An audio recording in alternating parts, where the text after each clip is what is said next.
Hello नमस्कार, मी दिव्या. तर हा माझा पहिला ब्लॉग आहे. आज होता बैलपोळा. बैलपोळ्या दिवशी सर्वांच्याच घरी पुरणपोळ्या असतात, तर माझ्याही घरी पुरणपोळ्या होत्या. इथे मी सर्व स्वयंपाक करून घेतलेला आहे, फक्त माझ्या पोळ्या लाटायच्या बाकी होत्या. सर्व स्वयंपाक माझ्या मम्मीने केलेला आहे. इथे थोडे भांडे पडले होते घासण्यासाठी, ते भांडे घासून घेतले व मी माझ्या बाळाला सांभाळत होते. ती मम्मी बोलली की मी सर्व स्वयंपाक करते, तू फक्त बाळाला सांभाळ. त्याच्यामुळे तिने सर्व स्वयंपाक करून घेतला. इथे ती पुरणपोळ्या करत आहे. आधी सर्व बाकीचं काम घरातलं आटपून घेतलं व पुरणपोळ्या केल्या. हा माझा पहिलाच ब्लॉग आहे.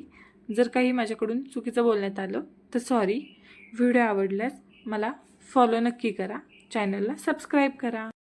मम्मीने सर्व स्वयंपाक करून घेतला व त्याच्यानंतर मी घरातल्या देवांना नैवेद्य दाखवून घेतला व बैलांना ओवाळून घेतलं व पूजा मांडून घेतली.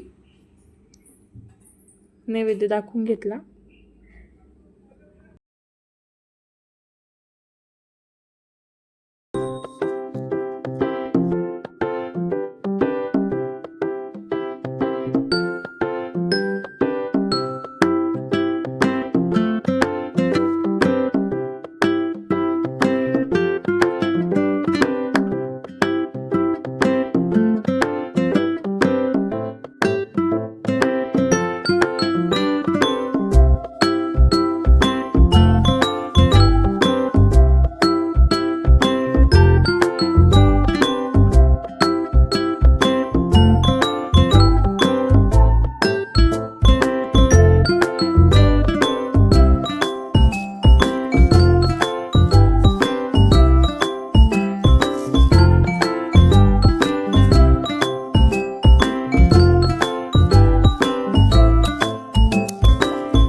त्याच्यानंतर आम्ही जेवायला बसलो.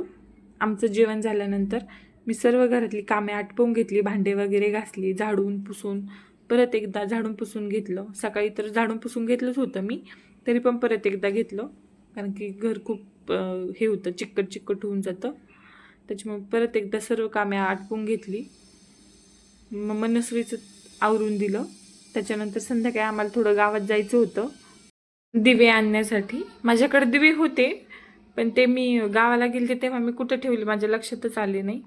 त्याच्यामुळे डायरेक्ट मी नवीन आणले जाऊन. घरी आल्यानंतर स्वयंपाक तर काही करायचं नव्हता, सकाळचंच होतं सगळं, फक्त भात करायचा होता. त्याच्यामुळे भात लावला, मनस्वीला खाऊ